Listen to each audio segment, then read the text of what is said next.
right? Nihat, can you see the screen? And also, am I visible to you?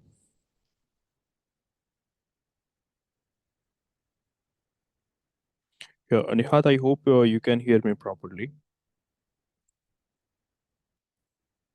And please turn your camera on so we can start the class. Good. Okay, Okay. Okay, so Nihat, before we continue, tell me something about yourself. Where are you from? How's your studies going on? I am Sayed Nihad. I am in grade 10th in Shimoga. We live in Shimoga. Okay, you're living in? Shimoga, Karnataka.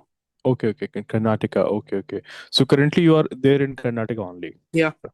Okay, okay. So tell me, how's your studies going on in the school? What are the things you have learned so far? What exams have you given so far?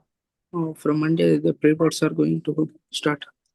Oh, from Monday, pre-boards are going to start. Yeah. Okay, okay. Have you got the syllabus?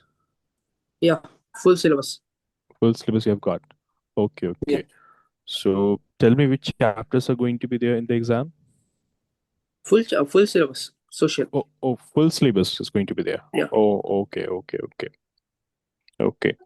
So, so since full syllabus is going to be there, I'm assuming that syllabus must have been completed in the school, Yeah. right? Okay. So from Monday, your pre-boards are going to start. Okay. So tell me, what would you like to study today? Would you like to study nationalism in India today? Yeah. You would like to? Okay, okay, good. See, see, in the chapter nationalism in India, we first would be learning like what do we understand by nationalism? What does the what is the meaning of nationalism? Okay. Then first of all, then later on we'll be learning about the First World War and how it led to the feeling of rise of nationalism here in India. How the World War One created conditions that were very perfect for nationalism in India. It required we'll be learning about how it created the required conditions for appraisal of nationalism in India. Okay. Then we'll be learning about the coming of Mahatma Gandhi here in India and how he gave the new leadership to the movement.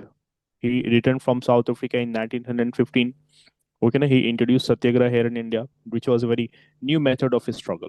Right, even before the arrival of Gandhiji's struggle was is still going on, but he gave a new leadership. We'll be learning about the Satyagraha, like what are the core principles of Satyagraha. Okay, we'll be also Yeah. learning about the major Satyagraha movements, right? Like Champaran Satyagraha, which he did in Bihar, right now, like Yeah. Kheda Satyagraha that was in Gujarat, or Ahmedabad mill strike in 1918. So we'll be learning about those things. We'll also get familiar with the Rowlatt Act, right? Where there was no trial without the lawyers, they would be imprisoned, right? And no lawyers were allowed, no trial was done. Simply, they will be imprisoned without any evidence, right? The Indians call that as the Black Act. Uh, Yeah. you must be familiar with Jallianwala Bagh massacre also, right? Oh, So yeah. all those things we would be learning. Okay, 1 second, let me have some water. Hmm. Have you given any exams so far in the school? Uh, pre-board. Pre- Okay, only the pre-board is No, going to no, start no, now, sorry, no? sorry. Before that, I'm saying, prior to that, I have attended this one. So FA1, oh, FA2 and midterm. FF1 and Pre-board. midterm. Oh, okay. How did it went? It went open. And okay, good. So, talking about nationalism, how do we define this term nationalism? So, we simply say that nationalism means a feeling of unity. Right? It means a feeling of unity, feeling of togetherness. We share the common identity. Right now, like you and me, we share this common identity that we are Indians. Right now, we belong to the same nation. Right? So if some people are sharing a common identity, they have a common history, they have a sense of collecting belonging, and in the past they had struggle for freedom, right now. So that that is what makes nationalism. That is what the idea of nationalism is right now. So Yeah. we see that nationalism is, or we can say nationalism means a feeling of unity, togetherness, and shared identity. And shared identity among people who belong, who believe, I mean to say, who believe they belong to the same nation. They belong to the same nation. Okay. Also, this idea of nationalism, this feeling of nationalism here in India, it has arisen very recently. If like roughly 150 years ago, we can date back this feeling of nationalism here in India, because before that, the India was actually ruled by different rulers. Right now, for example, if you talk about the medieval India, right, starting from the Delhi Sultanate till the, suppose, starting from 1206, and let's say we take the till it 1707, or in the early 18th century, if you were to take that period of time. So in the southern, we had the Marathas, right now. In the northern part of India, we had the Mughals ruling. Prior to the Mughals, they were we had the Delhi Sultanate, right? In Yeah. Mysore, you had Tipu Sultan. Mysore Empire was there. Getting it now? So actually, people at that time were not having a sense of collective being. They were not having that sense of nationalism. Right now, today, no matter someone is from Tamil Nadu, someone is from Uttar Pradesh, someone is from Gujarat or Nagaland, all of them share one collective identity. All of them have this sense of nationalism in them. Why so? Because now the borders of India are clearly demarcated. Right now, we have a well-defined border, right? That we have well-defined governments too, right now, and we have a union government, we have a union government, and we have a state government too. But back in the day, it was not like that. Okay, now there was so much of disintegration, right? So the key ideas of the nationalism here basically is, one second, is basically they we are sharing the identity. So shared identity, it's common history. We all have a common history. Okay. Then it's the collective belonging, sense of collective belonging, collective belonging. And then it's also the struggle for freedom that the Indians have went through. Struggle of freedom. Not just India, but any other country that have gone through. We can take examples like Indian people, they all are from various religions, from caste, from region. All of them came together to fight against the British rule. So that is a very classic example of nationalism in India. Okay, now hope that basic thing is clear to you. Okay. So nationalism, about that we have learned, it's simply the Yeah. feeling of oneness among the people living in a given territory. Right? It refers to the feeling of oneness among the people living in a territory. Okay. Now, that, as we know, prior to the British rule in India, Indians were not having the sense of nationalism, right? So, what were the conditions that led to this? Right now, although there are some historical sources that suggest that the modern sense of nationalism it emerged during the British colonial period, but before that, identity was based on the local rulers. Right now, people have the identity associated with the local rulers, like the people living in the southern part of India, right now, south of the Deccan, right? So they would be associating themselves with the Marathas who were there in power. Getting it now? Yeah. Yeah. Okay. But what happened, since almost all the parts of the India, British exploited the farmers, right now. So since the people had a shared grievance, they had shared their grievances like the economic exploitation or the political operations. So for all of them, Britishers were the common enemy, right now. So when different peoples have a common enemy, so they came together. Basically, they come together to fight against it. So that, in a way, unified the sense of Indian identity, and it was the need for the nation in arms at that time. Okay. While some of the people, some historians argue that ancient Indian civilization had a shared cultural and religious identity. Getting it? Yeah. Although it's a debated topic, but generally we can say that there wasn't much of a sense, much of a concept like nationalism. Okay. So talking about the how the conditions for nationalism was like ready here in India. That First World War broke out in 1914. Okay, na? Yeah. Uh, can you tell me why the First World War broke out? Any idea? Uh, The because immediate continue. because of Germany, Huh? it was capturing some states of Europe. Correct. Correct. Okay. But there was one immediate cause for that also. There was a person who was assassinated. Franz Yeah. Ferdinand of Austria, I mean to say, he was assassinated. That further led to a series of events. There were already pre existing political tensions also, right now. But that was the immediate reason behind it. Okay. Okay. Okay. Talking about the First World War and how it created a new economic and political problem here in India. So the British imposed war expenditures on India in order to meet the war expenditures. So they were increasing the tax here in India. Custom duties were also raised. Prices of the essential goods were doubled during the war period. Right. Then the Indians were also forcefully recruited in the army, in the British Indian army.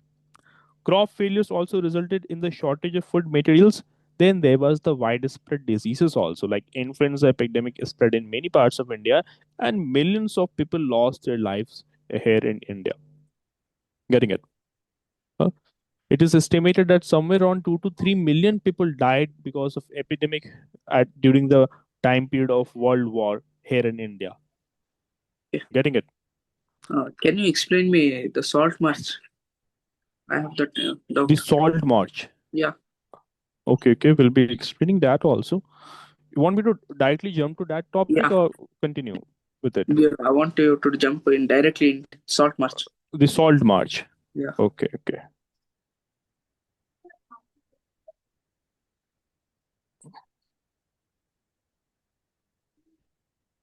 Hmm. The, the Salt March, no, Yeah. Yeah. mhm, was basically a non-violent civil disobedience movement. Right? It was a civil disobedience protest that was led by Mahatma Gandhi. Mahatma Gandhi had led this protest in the year 1930. Okay, it was done against the British salt monopoly here in India. Right, and this Yeah. began on 12th of March, right? 12th of March 1930, and it began from where? From Sabarmati Ashram, right now? Sabarmati Ashram to Danley Exactly. So it began from Sabarmati Ashram. Ashram. That is from there. It continued till the village of Dandi. So sometimes it's also called Dandi March, also, right? Right. Village that was Dandi. So it began on 12 March of 1930, right? And Gandhi, along with his 78 followers, he walked roughly 240 miles. So he walked 240 miles from Sabarmati Ashram to Dandi, and it was his 78 followers plus Gandhiji who walked. Okay. So basically, what was the idea about it? What was the idea about it? By the way, it was from 12th of March and it continued till the 6th of April. Okay, now Yeah. April 6, 1930. Okay. So Gandhi and 78 volunteers initially started this march, but later on they were joined by thousands of other peoples also, right? So from Sabarmati Ashram to Dandi here in Gujarat, they did this. Okay. So question is like, why was it even done? Why Gandhi along with his followers walked this 240 miles? Huh? So it was done in order to protest against the salt laws imposed by the Britishers, which, like, salt was heavily taxed and it was also illegal for the Indians to collect or to produce it. Right now, so what they did, once they reached Dandi, so they collected the salt water, they collected the saline water from the ocean, and then they made salt from it. Getting it? Yeah. So that was the idea about the salt march, also known as the Dandi march. Getting it? Yeah. Yeah. Okay. Any questions particularly related to any questions Yeah. If the salt march about salt march, about the salt march? they are asking Repeat again. started. Hmm. Why they So started? yeah. See, basically, after, like, you know about Simon Commission, right? Yeah. Yeah. See, after the failure of the Simon Commission and the growing frustration among the Indians, now Gandhi, he felt that there was a need for a kind of a dramatic movement here in India that will involve the masses in a peaceful manner, right? And salt is something that is consumed in almost every household, right? It's a thing of daily use, right? It's a basic necessity of life.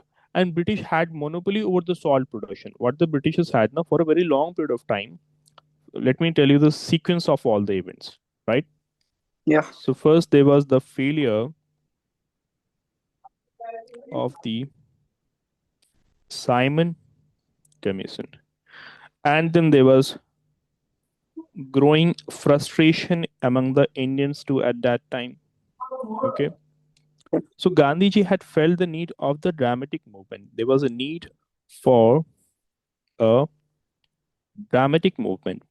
Okay, not the drama, dramatic movement, like something that will be catchy, that will catch eyes, that will be catch attention. Okay, now, so he felt the need for dramatic movement. So he chose salt. Now, why the salt was chosen?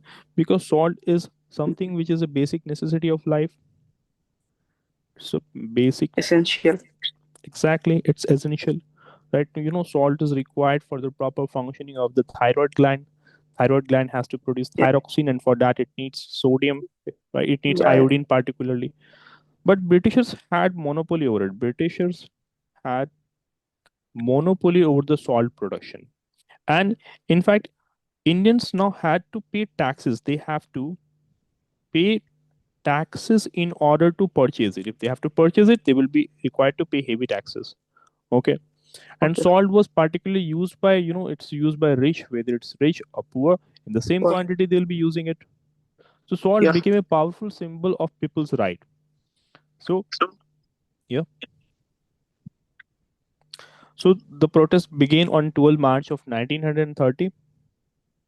Okay, the core idea is that from the Sabarmati ashram, from the Sabarmati ashram, they will walk with the people to Dandi.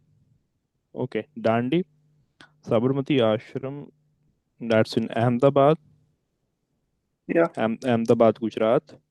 Okay, so to Dandi they reached 78 volunteers plus Mahatma Gandhi ji.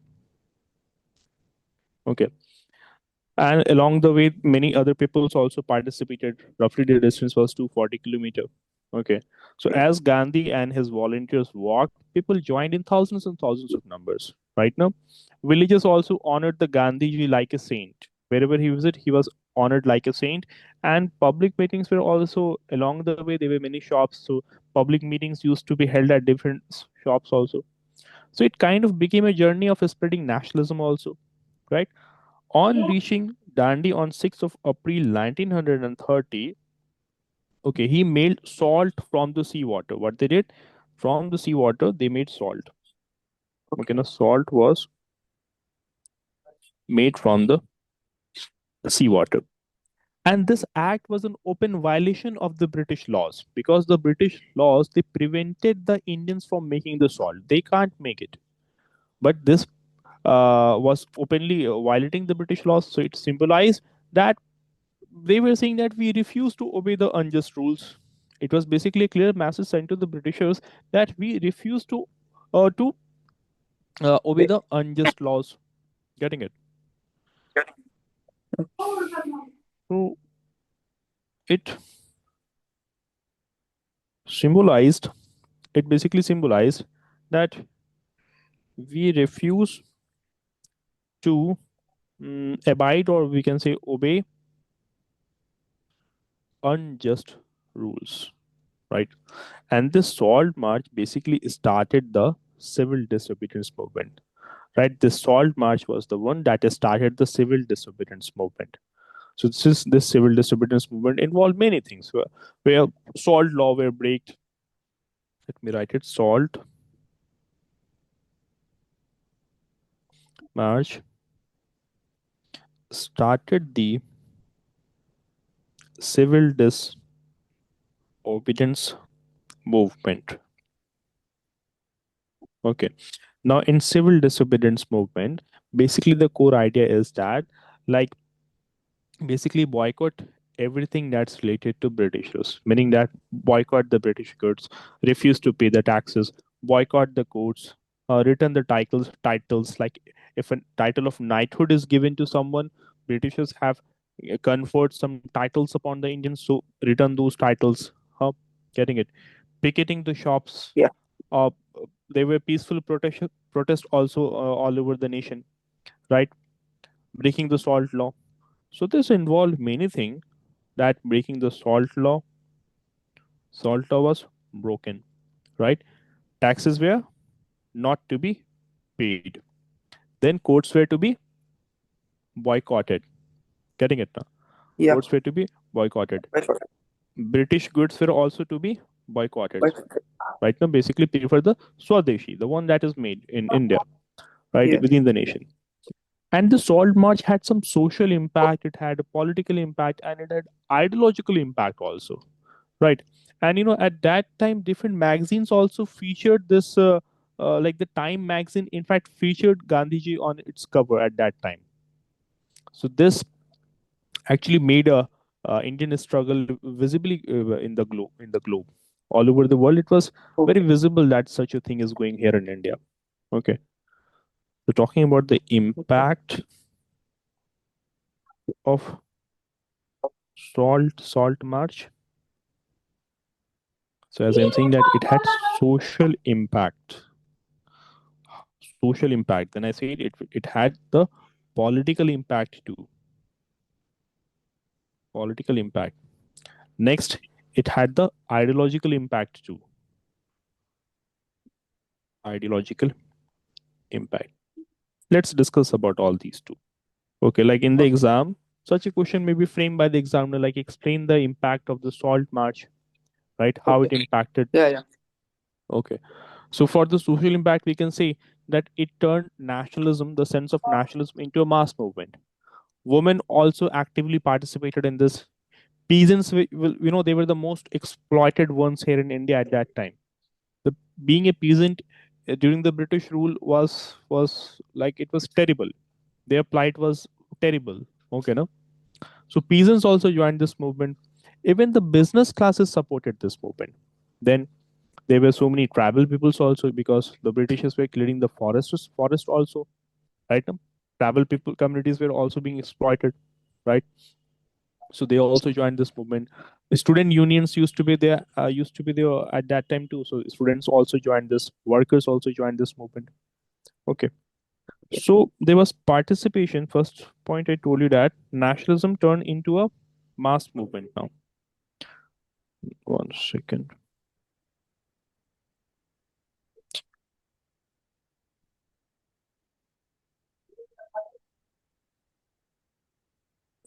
Sorry. Hmm. So nationalism, it became popular. The idea of nationalism became popular. It became a mass movement. Okay. Then women also participated, as I told you. So women participated in this. Workers participated. Moment. Business class people also participated in this. Right now, peasants also participated in this. Tribals and students, they also participated in the movement. Okay. And due to all of this, Britishers were politically shaken. They were badly shaken. because at that time yeah, Gandhiji had now become a global symbol of peace struggle, and world's media was covering this march. This march was covered by the world's media at that time. Getting it? yeah, So Britishers were badly shaken because of this. Second thing, I told you that Gandhiji, yeah, he became a symbol of peace struggle, of peace struggle. Then there was world media coverage of all of this, and in fact, that Time magazine, on the Time magazine cover, there was a photo of Gandhiji. So that okay, itself holds a big value, right now. Being yeah, published in the Time magazine's cover, that's the important thing. Okay. mm, So that actually strengthened the idea of Swaraj. Right now, all of this had strengthened the idea of Swaraj. Swaraj means self rule, right? yeah, Right now. So that was the thing. International newspapers covered it. Okay. So salt mart basically, which we have just been discussing, it was Gandhiji's 240-kilometer march from Sabarmati to Dandi in order to break the British salt law, and it actually started we can say marked the beginning of the civil disobedience movement here in India, and it also helped in uniting the Indians in the mass struggle for freedom. Okay, hope you have understood that. yeah, Okay, so any okay. questions about it? No, Okay, okay. Should we continue from where what we were doing?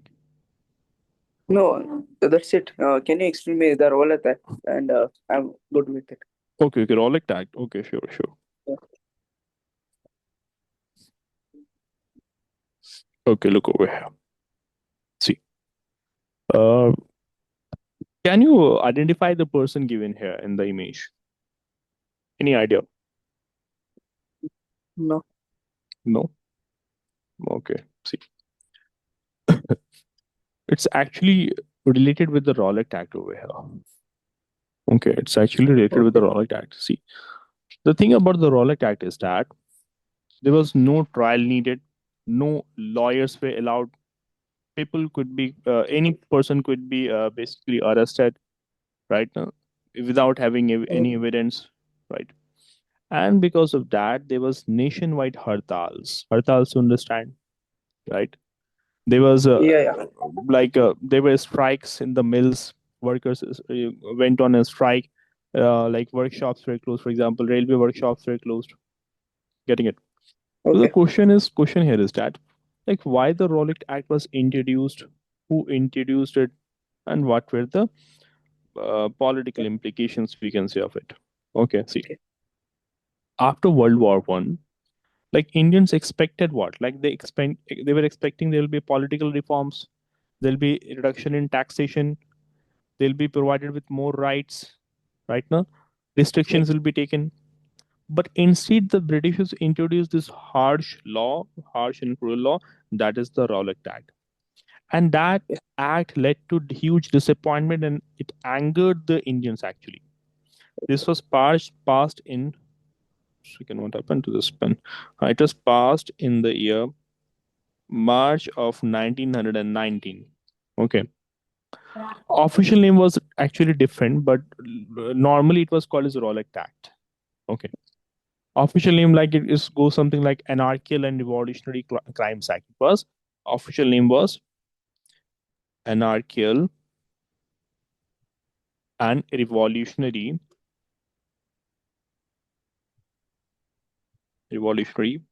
Crimes Act. So that was the official name. Okay, but it basically became popular as the name Rowlatt Act. Okay. Also, before this act being passed, no, before the passing of this act, it was actually opposed by all the Indian members of the Imperial Legislative Council. But anyhow, it was passed, and it actually allowed the British government to arrest and detain the people without trial in the court. Okay, no evidence was given, no trial was necessary. The accused could be kept in the jail without any time limit. No lawyers were allowed. No right. There was no right to appeal. Huh? In fact, people could go to a house and they could search the home without a warrant. Then press was also restricted. You cannot even publish it in the newspaper.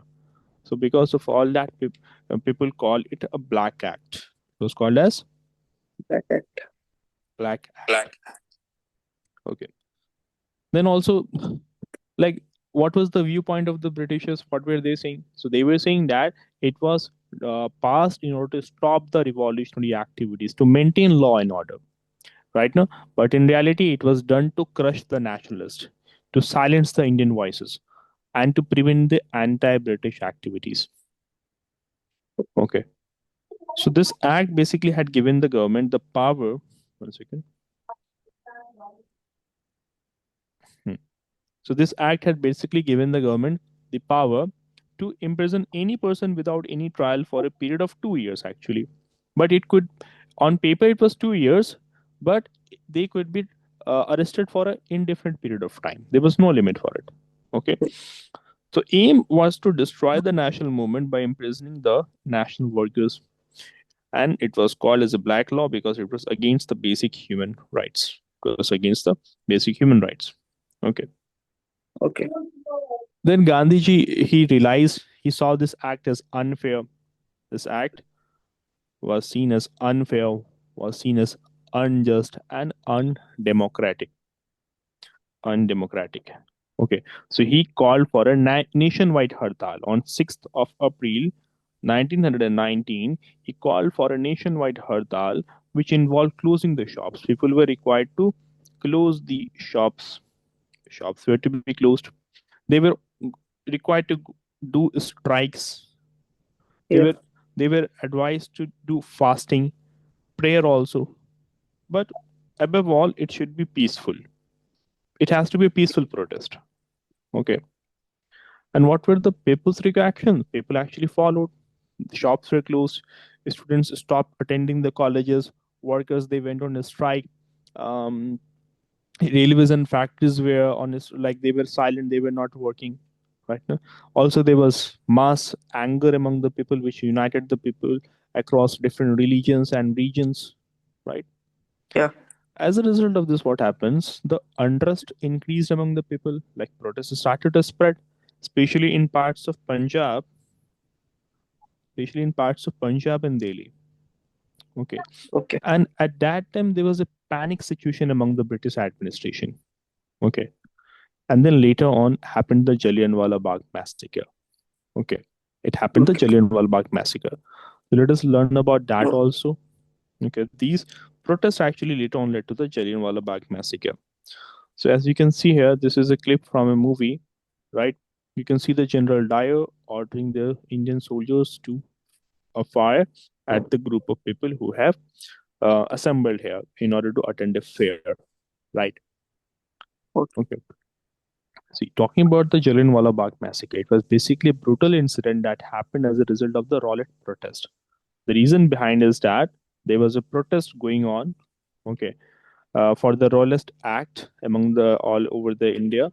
Okay, so as a result of this, it happened, but also under the Rowlatt Act, people, if there's a group of people who have assembled somewhere, so they could be basically imprisoned. Okay, now they could be imprisoned. So let us understand about this Jallianwala Bagh massacre also. Okay, so as you can see here, basically the thing is now after the Rowlatt Act was passed, protests had spread as we discussed. On 13th of Yeah. April 1919, remember the date. On 13th of April 1919, there was a peaceful gathering at Jallianwala Bagh massacre in Amritsar. They had gathered in this enclosed garden. There were families, villagers, farmers, children. So all of them were present, and all of them had came actually not to protest. They were not even aware much about the protest, but they were there to celebrate the Baisakhi festival. Okay, and there came the General Dyer with the soldiers, with the armed soldiers, and he ordered to fire without any warning. And they fired on the unarmed peaceful gathering. Around 1600 rounds were fired. 1600 rounds were fired, and people were trapped. Why so? Because there was only one narrow single exit. There were high walls, and as a result of that, hundreds were killed instantly. Okay, Okay. and this was basically done in kind of, we can say, to produce fear, to create a feeling of terror, to teach Indians a lesson, right? No, and even he admitted also, General, that he admitted that my idea was to punish them. Hmm? So this was basically like a pure act of brutal colonial operation, we can say, right? It had psychological impact among the Indians. People were deeply shocked, right? Yeah. But they were emotionally united too. And Gandhiji basically called it, like, he renounced Kaisar-e Hind, right? He called this it the worst evil of British rule. This was the worst evil of British rule, right? And this was the final turning point. Like, this led to the final breakdown of trust. Any amount of trust between Indians and British, it was permanently broken. Okay, so that was about it. Then later on, in response to the public outrage, like, there was so much of outreach among the people. People were angry about it too, right? So British, they later on Yeah. Yeah. appointed the Hunter Committee, right? They later on appointed the Hunter Committee in order to investigate the matter, right? So Yeah. as a result of this, like, like, Dyer was not even punished; he was only criticized of this, right? Now, and that was seen by the Indians as further injustice, right? And as a result of Jallianwala Bagh massacre, Rabindranath Tagore, right? He returned his knighthood in the Yeah. protest. He returned his knighthood and in protest. Okay, now, so that is the thing about it. Okay, any other topics you'd like to discuss? No, that's No? it. Okay, right. From this, many questions may be asked, right? Now, like, explain what were the background for the Rowlatt Act protest, right? Or Okay. like, that question may be asked. Okay, or a question may be Okay. asked upon the entire topic, that what was the Jallianwala Bagh massacre. Okay, so Okay. hope that is clear. Yeah. Then we have the Khilafat movement also, Yeah. I never. right? Yeah. Yeah. Oh, okay. So you tell me, in the school, how's your studies been going on? Like, you're understanding the things that's being taught there? It's a Yeah. CBSE Yeah. board school, right? Yeah. Yeah. Yeah.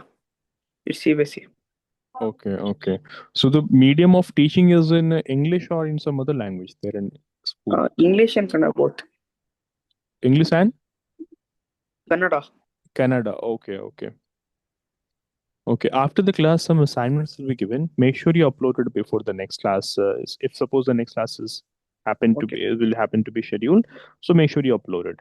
If you have any Okay. questions regarding the No. No. class, anything, No. No. okay. So did you understood what we discussed today? Yeah. Okay, Nihat. So that will be it for today's class. Okay. Okay then. Thank you. Okay. Yes, you're welcome.